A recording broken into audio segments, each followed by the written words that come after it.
Every 5 or 10 years, it seemed that Apple launched a new initiative to get gamers to buy more Apple computer.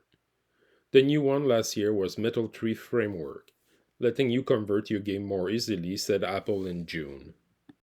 So did it work, or Apple slowly lost interest in the relationship, distancing themselves slowly and ghosting us until the next time? Is 2024 the year of the Mac gamers?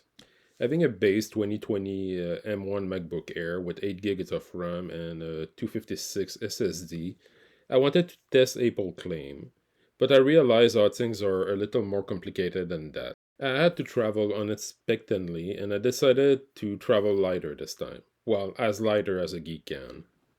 I brought with me my book to do my day job and work on my video in Resolve.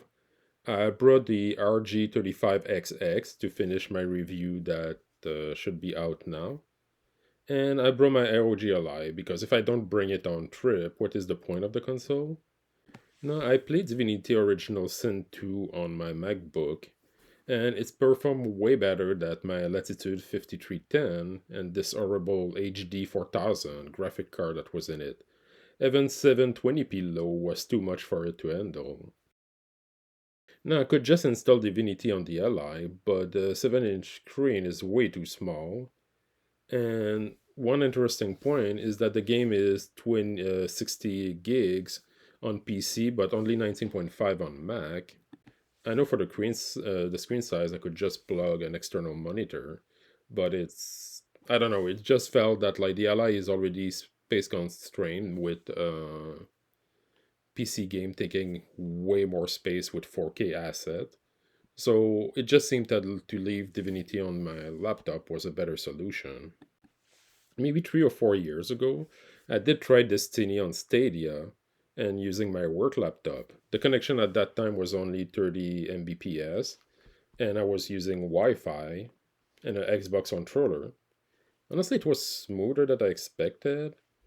I wouldn't rate a gambit on it, but questing was fine. The connection where I'm at is now 60 mbps, and before cloud gaming was probably the last option of gaming I would consider. So I decided to test that claim while having a slow connection, and then retested it at home with a gig connection, wired and Wi Fi. Now, before starting, it's important to notice that it's tough to test cloud gaming and replicate result. Depending on how far you are from the data center, the speed of your internet connection, if you're wired or Wi Fi, if you share the connection like cable or you have a dedicated one like fiber, you will have queue data cap, and depending on the country you are, some service will be available or not. So it's totally valid as this video is useless for you, and I apologize if you made it that far in the video and just realized that it's useless. It's also where I thought it was an interesting dilemma for cloud gaming and Gamepass PC. Do I download the 98 gig of space to try the man who erased his name, or maybe stream 4 or 5 gig to try 30 minutes to see if the game is for me? I also started with Game Pass PC because I still have Ultimate for a while, and I like that it can use my save file from my Xbox game. It's doing it automatically. Now, the first series of tests I ran on a Sunday night around 11 p.m. There was someone else in the household watching Netflix in HD while being wired to the router. I was maybe 5 feet from the router on Wi Fi. I started with Sea of Star. I mean, the game is turn based and only 5 gigs, so I would probably just leave it on my Ally. But if the service cannot run a turn based 2D RPG, it's going to be useless to test more demanding game. You can see here that it's loading quick and I don't really have any input issue. I then switched to Lies of P.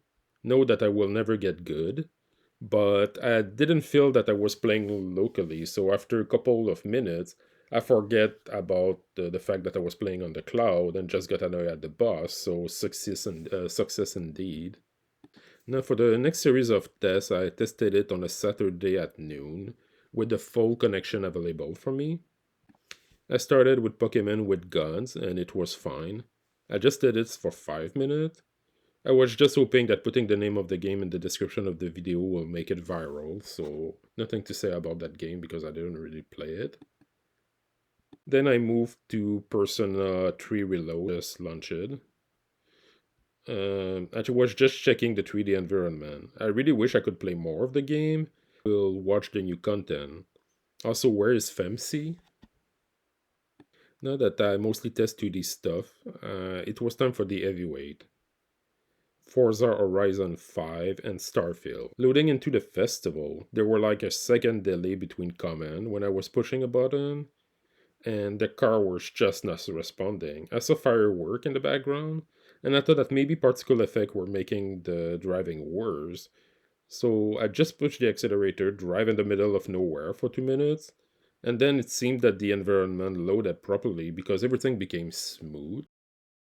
The fact that I choose this one versus Motorsport because the fact that it's a open world game, I figured out that like loading the big environment would be probably more problematic than like loading a track with full effect. No, after that I switched to Starfield. That was a wild gamut of experience on the same game.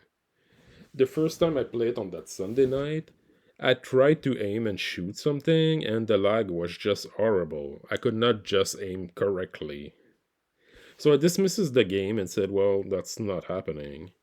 But I decided to just load a save at Neon, a giant city that I wanted to explore. It was actually a fun experience, mostly text, talk to character with cutscene and visit the city. But I remember while playing on my 13.3-inch that I could do that again. I then moved to the free tier of GeForce now. I didn't really see the point of paying for like the other two tier when all I wanted to do was quick testing, and I'm limited by speed. Now it's totally possible that the experience is way better on the other tier, and I will need to test that. So I started with Divinity Original Sin 2 because I have this game on maybe 5 or 6 devices. Divinity was playable, but it was still lagging. Then I moved to Destiny 2 and it was horrible. I could not aim correctly when there was a moving enemy, which surprised me because, like I said, it worked really well on Stadia with a slower connection than a couple years ago. But I totally realized that like I maybe test the slow service that is free, and maybe there's quick server that's respond better on the next tier of experience. So I will test that in part 2 of the video. So what did I learn? Well, the experience vary greatly, and depending of the game, I would use different device.